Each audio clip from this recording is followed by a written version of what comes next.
Any business that manages to successfully corner an audience is going to see competitors pop up to try to take advantage of that audience. When Neopets.com became virally successful, it was part of a larger market of browser-based virtual pet games. It quickly established itself as the leader in this marketplace. As a result, other games directly parodying Neopets, not the other games in the genre, sprung up. Today we're going to talk about one of those games, Marapets, which was a direct parody of Neopets when it launched, but we're going to talk a little bit about their separate evolutions and developments after that parody launch. We're going to talk about Marapets as a game on its own, but then we're also going to talk about Marapets as direct opposition to Neopets. The easiest way to describe Marapets is by comparing it to Neopets. And that's not a coincidence. Marapets was made in response to Neopets. It's supposed to mimic it. I've made the comments, you guys have made the comments, it's Walmart Neopets. It looks like a knockoff of Neopets. It's the cheap version of Neopets. We don't need that. We have Neopets at home, but the Neopets at home is Marapets. We've all seen that, and in this video today, I'm going to talk about that Neopets is the overfunded, underdeveloped version of Marapets that has social awareness of its positioning. Oh boy, that's a big claim. It's very controversial to say that Marapets is more developed than Neopets, but I think that if you stick with me here, you might be able to see that pretty quickly. The first feature that we're going to look at is the user-ran shops from the perspective of the user running the shop. So both games have user inventories and user shops, and the users do the pricing. It's a completely different experience between the two of them. So first let's go through what it looks like on Neopets, and then we're going to look through what it looks like on Marapets. The differences are pretty stark. Let's start with Neopets. I have turned off all of my user scripts, so what you're seeing is the standard Neopets.com experience. In the inventory, you're presented with a grid of all of your items, and if you want to move one to your shop, you have to select that item, and then a separate window pops up. It takes a while for this to load, and after it loads, you can then decide to move that item to your shop. That being said, there is a faster quick stop option. What you want to do is click on the icon in the upper right hand corner and you're presented with a table, and you can either manually select individual items or you can check all to move everything to your shop at one time. Once you navigate to your shop, the shopkeeper's portal, you're presented with each item in stock in a table with each item being its own row. And it does stack, so if you have two of one thing, it's in the same row. You also have the item description, which is pretty unnecessary here, but nonetheless, here it is. Now let's go through the effort of pricing an item. I don't have premium, so if I want to price items on Neopets.com, I have to open a separate window for the shop wizard and then copy and paste the item name into the shop wizard. It's going to give you a page of results. However, that page of results is incomplete because a competitive advantage of the premium service of Neopets.com, which is the paid subscription, is that it searches all of the shops. So the standard one only searches a section of the shops. It goes by username. And so you'll only see, for instance, all of the usernames that start with the letter M or R, and you'll get an incomplete view of what the marketplace looks like for that item. So you have to search multiple times to get a competitive view of what all over everywhere they're pricing this item for. A common defense that I get of these type of game mechanics is that the TDM makes the game more rewarding or more fun somehow, and I would like you to take a look at my face while I'm going through this process. I cannot express how not fun this is. That's the process of updating a Neopets shop. Now it's time for a little bit of virtual anthropology for those of you who haven't explored Marapets, and that's totally a valid thing to do. There's only so many hours in the day, so many days in our lives. What you're going to do is you're going to access your inventory by going to your items, and then you're presented with an inventory pretty close to Neopets. The items are presented in rows and columns, and we have the option to click on the item, and that brings up a control panel, and you're able to interact with the item this way. You can use it, you can put it in storage, you can put it in your shop, you could donate it, you could delete it. It's pretty straightforward, pretty similar to Neopets. So we could click sell and shop, and that brings us back to the inventory. An alternative way to add something to your shop is simply by selecting shop from underneath the item. Or you can move items by kind of like the Neopets Quick Stock, and you could have them all go to the shop. You also have the option to put it in storage, put it in your gallery, auction it, donate it, or delete it directly from your inventory. Or you can open it and interact with it. It's a pretty good user design. It's not exactly model breaking or earth shattering, but let's go over to the shop and we're now going to price those items. Unlike Neopets, we don't see these presented in a table where each item is its own row. Instead, we see something a little bit more like the inventory or what users would see when they go into your shop, in the sense that everything is presented in a grid. Now, the big differentiator, the competitive advantage of Marapets, is that you have this check price button underneath the item's name. You select it and it tells you where it's sold, if it's in stock, how much it's stock for, and then if you were to buy it on the user market, how much it would cost. It would cost $882 on the user market. So I enter $880. I go over to Cashew Nuts. I do $10,450. The major difference here, the major competitive difference between these two games is how quickly you can check the price. This isn't a premium feature.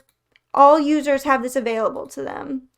But that doesn't mean that Marapets didn't turn part of this into a premium feature. As you see over here, there's an auto price button. For a paid upgrade, you can activate auto price that will go through and price all the items in your shop for you. One of my favorite parts is then when you go to the shop till, it tells you how much you have in your shop till and it automatically enters how much is in your shop till for the withdrawal feature. This is directly opposed to the Neopets feature, where once you go to the shop till, if you have any currency in that shop till, it will not automatically generate in the withdraw section. It's a tiny thing. It's like the smallest thing, but I find it makes a world of a difference, where on Marapets, all you have to do is click one button, but on Neopets, you have to sit here and then type the amount of money that's in your till. There is no reason why you would ever leave currency in your till. It doesn't make any sense. At this point, I'm going to go on a limb and say you kind of understand what I'm trying to get at here, right? If we think of it as a prism, of the light hitting the prism and then reflecting off in different ways, the light is something like a common game feature, and then the reflecting light is how it's seen through Marapets and how it's seen through Neopets. We're now going to talk about a more all-encompassing feature that touches every aspect of the site, which is items. On Neopets, there are so many items that don't do anything, and on Marapets, there's so much more intention in feature interplayability that is conjoined by the items. So let's look at what that means. Let's start with an example of an item that I just bought from the school supply shop on Neopets. This charcoal pencil. You select it, it pulls up the page, and you have all these options. You cannot use it with your pet. Really, the only reason why this exists is passively. A fairy might ask for it at some point. You might get some quest or something that asks for it. And once you complete that quest, you get some Neopoints. It's basically filling the user space. There are thousands of items on Neopets that have no direct use to the user except for collectability, restocking. There are things generated on a daily basis that have no value whatsoever to the user. It's an item that has no use. The advent calendar is great at producing these. You open it up and there are no options. You can't interact with it with your pet. The only thing you could really do is hold on to it with the hopes that one day you can get rid of it in a mass event on the site, or maybe a fairy will ask for it. Let's compare this to Marapets. I went to the school supply shop and I bought the literal proxy, so it's from the actual parody school supply shop, and we have this magenta mechanical pencil. When we open the page to interact with it, we have the opportunity to use the item, and we can play with a pet with it. So at the very least, it's functional. It provides a value on its own. Simply buying it gives you access to interaction. Unlike Neopets, where unless I sell it, like the only value that has is commercial. Well, this one has value in and of itself. But, and I feel like some of you might be like, that's cheap, but this is a really good example of the difference between Neopets' bloat and inability to enact features and Marapets' lean and nimble, agile efficiency in implementing features. Marapets has a school system for the pets. Neopets famously doesn't. They were thinking about how to implement it, but couldn't make it work. Marapets has one, and it works. How it works is you select which class you would like to spec up on, and then you go to the school supply shop and you buy the supplies. So these items are more competitive in the sense that you can immediately use them, but then you also have these on-demand quests and the specific criteria that will eventually ask for these items because you're doing these quests every day to level up the spec of your Marapets. If you don't want to go through the hassle of haggling, you can always check price, and then if you click on this buy from shop search, it immediately buys it. So it's not like you have to scroll through a user shop for 50 pages and then be able to buy it. It automatically buys it. So then you select pay for this lesson. And so that was statting for geography. But it doesn't end here because on Neopets, when you increase a stat, it kind of just ends there. You have a number on a page. Maybe if you do it every day and all the other people on the high score list die, you can get onto the high score list. But on Marapets, completing something for itself gives you rewards. There are different rewards that you could get for leveling up in art. So we're at level 33 for this pet in art, and when we reach 35, we get this prize. And it continues like that with so many things like stamps and trophies and glowing eggs, which you can hatch. You get a sort of gamification of leveling your pets on Marapets that Neopets simply doesn't have. And that was just for school. There's also leveling up the stats for being able to fight, leveling up the stats for participating in the Olympics, leveling up in the university. There are so many of these. My pets also have careers. They have jobs. And you get promotions in your jobs from leveling up those stats and hitting certain milestones of your stats across all of them. So across school, university, gym, Olympics. Every item has a use, and some items will help you complete missions in ways that Neopets just doesn't have. All right, you're thinking, Julie, it's not that hard to wrap your mind around the concept that two games can show the same feature two different ways and have different depth to that feature. But where do you get off saying that Neopets is the overfunded, underdeveloped Marapets? And this kind of goes back to how the games were formed, and then immediately after formation, what their development cycle looked like. Neopets was founded, it had pretty much immediate success, and then shortly after was purchased by Viacom, the same company that owns Nickelodeon. Meanwhile, Marapets was launched by a single teenager in parody of Neopets and was never acquired by a giant media conglomerate. The giant media conglomerate, Viacom, purchased Neopets likely speculatively, thinking, we don't know how this will make money, but eyes are on it, so we should probably own it because it looks like it might be the future. While we don't know the goals or the key performance indicators Viacom put on Neopets in order to maintain funding and to be seen as successful, we can assume it was probably attracting new customers, getting signups, and less retaining customers. Meanwhile, it's likely that Marapets had looser goals more around building new features.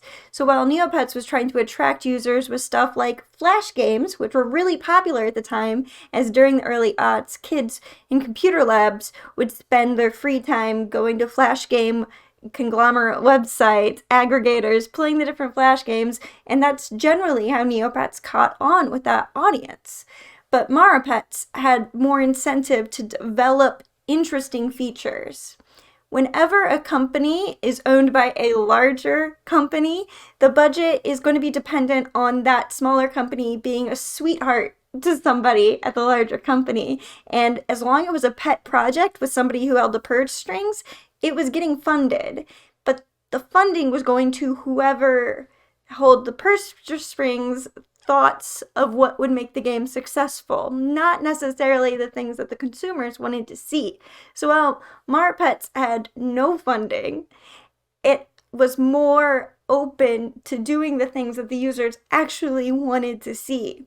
So the funding on Neopets went to stuff like huge plots and immersive stories and trading card games and plushies at McDonald's and migrating the site to a new user interface. Marapets didn't have that luxury. It had to make an actually compelling and interesting game. As a consequence, the content on Neopets is a mile wide, with plenty of variety and all sorts of things you could dip your toe into, but the problem is that's where it ends. You can't dive deep on Neopets because it's a mile wide and an inch shallow. Meanwhile, Marapets was able to cover a smaller field of content, but the depth is a mile deep. For a user, when I started playing Marapets and I realized how leveling your pets has consequence that affects so many layers of gameplay, it completely de-incentivized leveling pets on Neopets. Well, Neopets, it's like there are these features hanging up, but they're not tied together. Meanwhile, on Marapets, if you pull one feature, it's tied to 20 other. It's so much better developed and orchestrated that playing Neopets just honestly feels shallow and empty. Isn't that quite the glowing endorsement of Marapets? If that's the case, why doesn't everybody just play Marapets? I was holding off on playing Marapets because there were some really insensitive and awful pieces of content on the website, right? And I said, as long as these pieces of content are live, I will not be playing the game. And the pieces of content were the language describing the Obese Fairy and then language describing the Homeless Fairy. I eventually checked back. The language was removed, which does, it may come across as nitpicky for me to be like, why didn't they just change the language instead of straight up removing it? Because wasn't the argument that the language was offensive, so it should be removed? I mean, yes, that was my comment. That was my feedback. Like, this is insulting. Why would you have this on your website? But then they just straight out removed it, which feels a little bit like apologizing because somebody told you that you had to apologize. And by the way, I found no record on the website of Marapets acknowledging that they were going to remove the language. I had to go out of my way and search for it, and it was gone. And so I started playing Marapets again because I was like, hey, they did the thing. It looks kind of like they dragged their feet and did it while stomping and throwing a fit and being like, well, fine. If this language is wrong, there will be no language, right? It felt like a little bit like a tantrum way to remove the language. But the language is gone, which shows some effort to rectify the situation. So I decided to play it. And one day, while receiving items, I came across this item. So it's called the Fatty, and it's a mini pet, which is a pet you attach to your pet. And immediately my stomach dropped, and I thought to myself, you're not going to tell me that there's this item, there's this thing, and it's just standing on the website. So I researched it, and sure enough, the Fatty is associated with a game called Shoot the Fatty. Literally, Shoot the Fatty is what it's called. Like, wouldn't it be so cool if we could have a game that's, like, fun to play on the internet and it didn't, like, denigrate, like, millions of people and, like, advocate for violence against those people? Like, wouldn't that be, like, so fun if Marapets was just a game that we could play? Like, wouldn't that be cool. I just don't understand why they were like, oh, people don't like the language around the Obese Fairy, let's take away that language. But then literally leave up many items with the phrase shoot the fatty in it. For the record, the game itself doesn't exist on Marapets anymore. It was a Flash game. It hasn't been migrated to HTML5, and I would be shocked if it was. Each game on Marapets generates items if you hit a certain score or something like that, and so these are the items that were generated from its namesake game. They could easily be renamed to Shooting Game Toy in that like style, and instead they are still carrying the name Shoot the Fatty. It's so frustrating because it's like, oh, Marapets put in the effort, so I'm going to play now.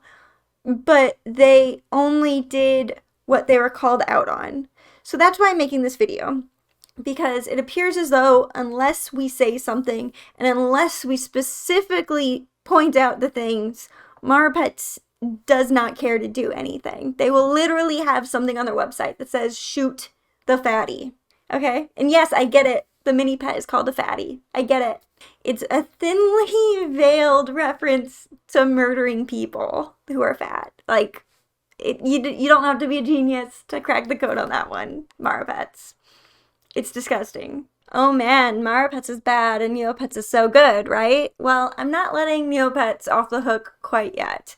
And before you say, Julie, they bought you out by sending you a box of plushies, I'd like you to look around the space. Do you see any merch? I am practically a 30-year-old woman. I am not a merch person. You know, I'm not crazy about the capitalism as participation in culture. And I appreciated that box. It was very nice. I have no idea what to do with those plushies. They're still sitting in the box right now.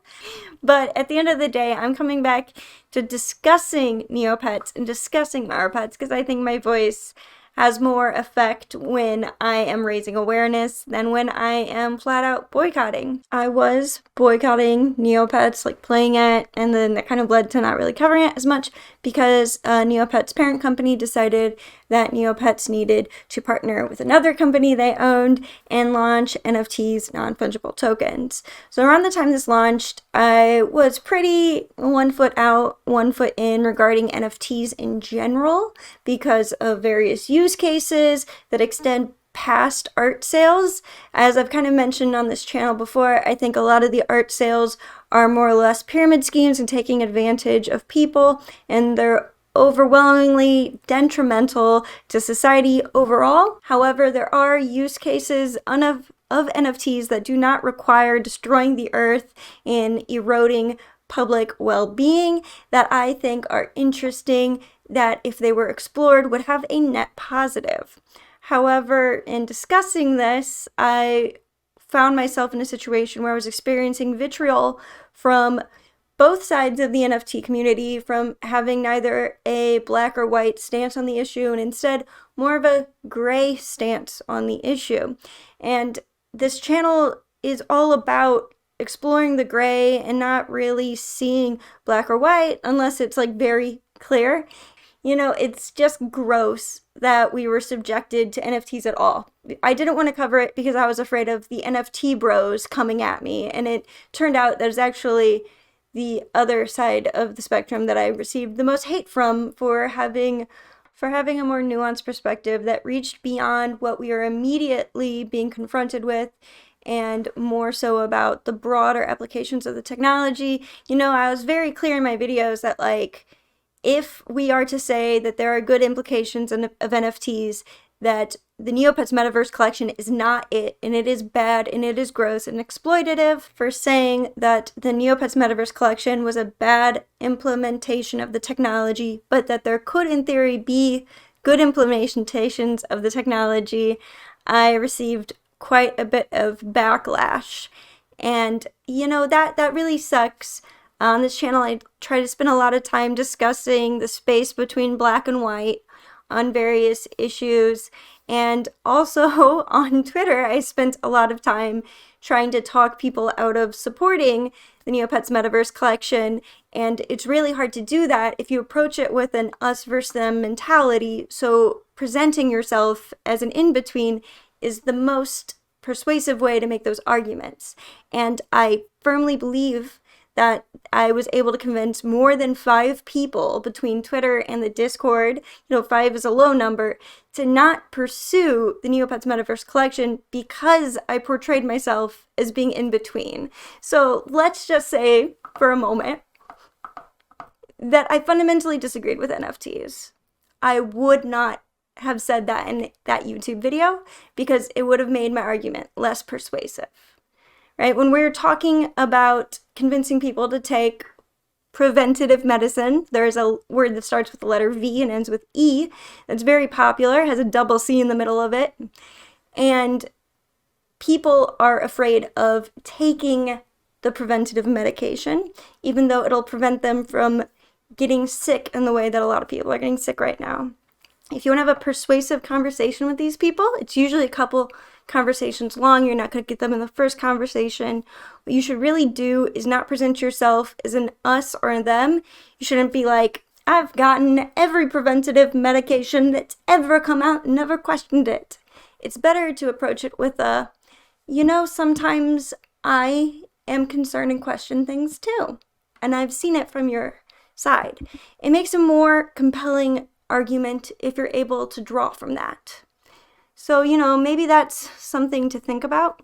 Maybe somebody would present themselves as being open to all sides if they're trying to make their point with people who are adamantly on the other side.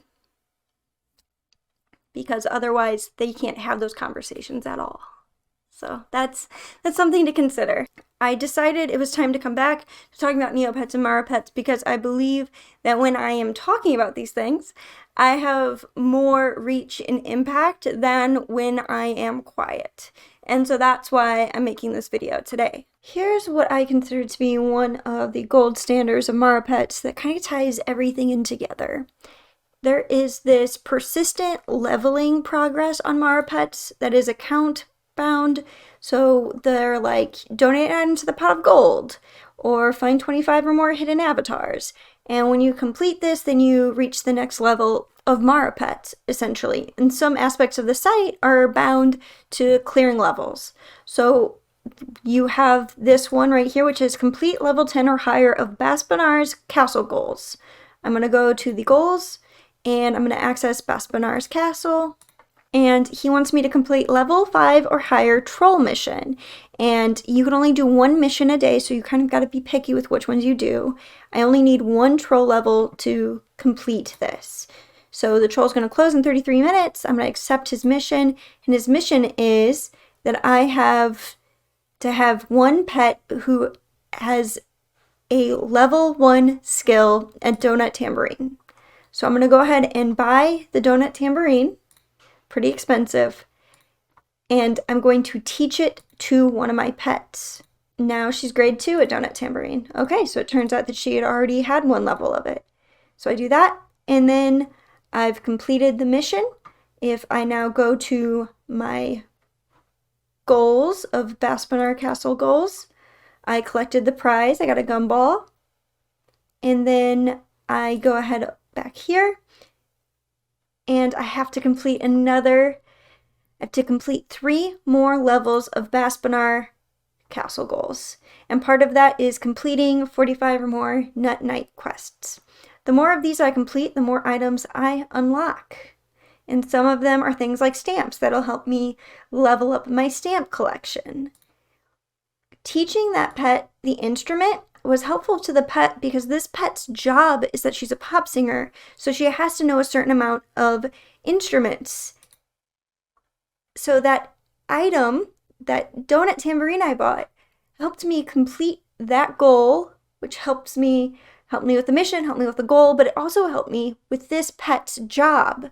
And as you learn more instruments, I'm pretty sure you can get rewards from the musical fairy. So it's kind of an all-encompassing system that really incentivizes you from participating with the game all around. Just to make sure that I've thoroughly beat this dead horse, let's do an example back on Neopets. So I'm in my inventory and I've got the scratch card.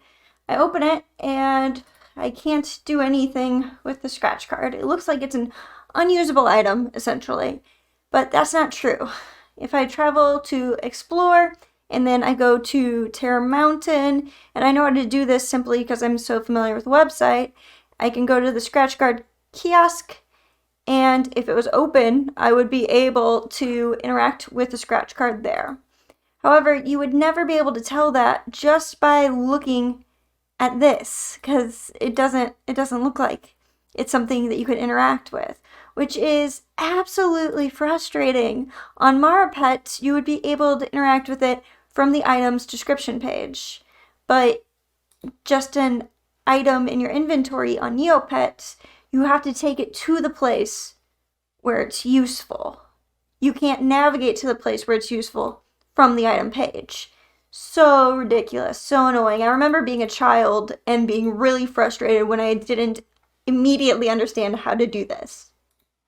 Okay, well, I promise this is the last thing on this incredibly long, kind of useless video, but I disabled my Patreon.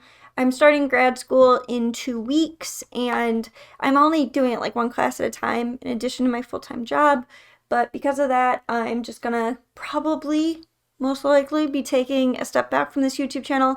I mean, I didn't release anything in the month of December, so you may have seen this coming, but I just wanted you to get it from my mouth why the Patreon was gone.